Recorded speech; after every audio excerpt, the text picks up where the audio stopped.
Alright folks, it's been a while. Time flies, unlike my flight simulator. This video was actually shot last summer, but I got carried away by other things in life and never finished the post-production of it. But better late than never, so let's get to it now. Here in the beginning I'm using a project of mine that goes by the name CQ Cam. CQ Cam actually stole a lot of my free time last year and sort of stalled any progress on my YouTube channel. To keep it short, I want to be able to create CNC Cam toolpaths without having to open a separate program. CQ Cam kinda worked, but by today CQ Cam has already been superseded by another program that I called OCP FreeCAD Cam, and as the name implies, it depends on FreeCAD.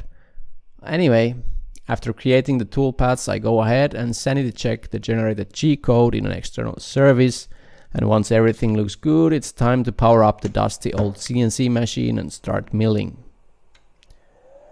The strategy here is the same as usual for me. I'm using a 3mm thick translucent acrylic sheet.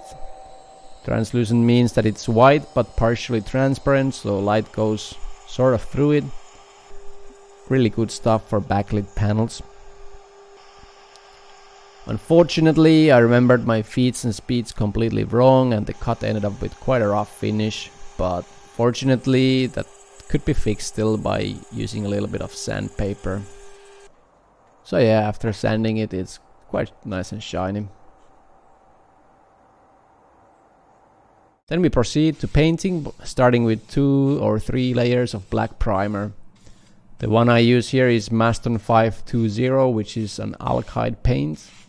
It actually reacts with the acrylic, and instead of smooth finish you end up with a textured finish, which looks pretty neat in my opinion. You'll see it in a bit. After the primer comes the Airbus grey, which the one I'm using is RAL 7031. And here's the close-up of the painted surface with the grainy texture. Next up is engraving. I end up engraving a bit too deep, but the end result is pretty okay.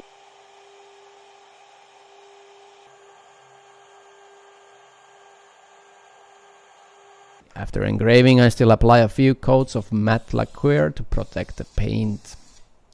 Wouldn't want to get any scratches on it later.